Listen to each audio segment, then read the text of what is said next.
How's it going? I'm Isaiah, campus pastor at New Hope Tioga, and I'm really excited to introduce my friend Jonathan Cooper, aka Jono.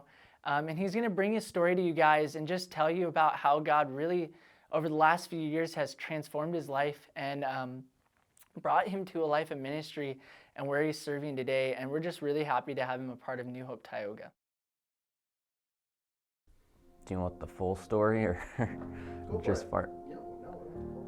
Okay, all of it. There's quite a bit. Hi, my name is Jonathan Cooper, and I've been coming to New Hope for about a year and a half now.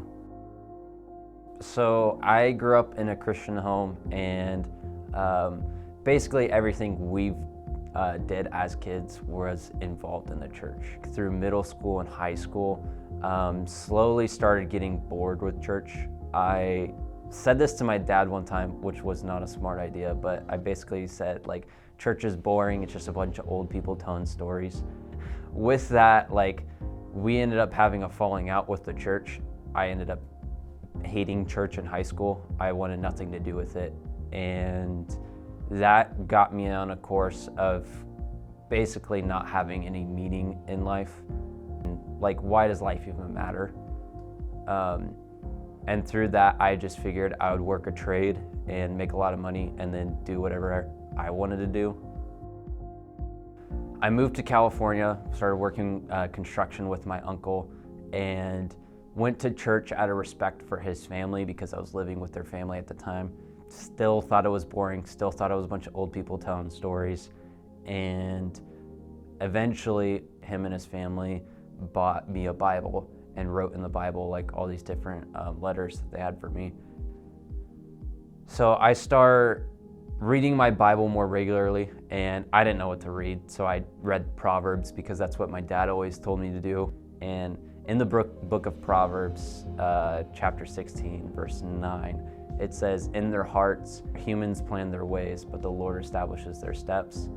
And looking at that verse, I realized that I had been planning my whole life and everything had been falling apart, and it didn't make sense to me. And so I had to figure out what that meant for the Lord to establish my steps. A year goes by and I get invited on a mission trip to Mexico. And 2 days before the mission trip, I get in a pretty bad car accident. I'm going 65 miles per hour, I hydroplane and spin out into oncoming traffic, and I clip a truck. And I woke up in another guy's truck, and he's like, "Hey man, you've been in an accident. Do you know who you are?" Asking me all my basic information. All I knew was my phone number and my name. And so I pick up my phone and I just call the first person who was on my list of recents, which was my uncle. And I start crying because I'm freaking out. And then the guy grabs my phone and was like, "Hey, this is the situation." So I go to the hospital and they do every scan possible. And they realize that there's nothing wrong with me. I don't have a bruise, I don't have a scratch, I don't have internal bleeding, no brain damage, anything like that. And so after like 3 hours of scans, they're like, "We'll send you home. It looks like you hit your head pretty hard and you lost some of your memory, but that will return in a couple days." I end up getting picked up by my aunt and go home and just kind of sitting at the kitchen table like, do I even go on this mission trip? And my aunt kind of gave me that mom stare. She like glared at me like, "You know you're supposed to go on this trip, right?" I was like, "What?" And she's like, "You were involved in a terrible accident. You should not be okay, but you're perfectly fine. God wants you to go on this trip." So I end up going on this trip, and I completely was like, "All right, God, whatever you're gonna do, do it, because I'm done planning my ways." And in that 1 week, I realized something different about the church. It wasn't a bunch of old people telling stories. It was a bunch of people doing something that actually mattered, something that I've never done at that point in my life, something that genuinely mattered. I get home from the missions trip and I get the bill, the hospital bill, and I freak out because I'm like, there's no way I can pay for this. And I laid on the floor holding my Bible that my aunt and uncle and their family got me and just prayed help. And in that, I feel like God spoke to me saying, go to Thrive, which was a ministry school. So your idea of dealing with this medical expenses is to go spend more money. So I went to Thrive, and through that, had to rely on the church. And there's people involved in the church who were like, yeah, we will help you, we will support you. And then all the debt that I had acquired due to that hospital bill got worked out through some government programs. I met Isaiah Irwin.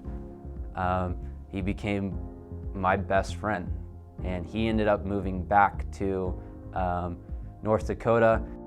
Adam Struns runs Campus Life here, and they were looking for somebody to work with students in Tioga.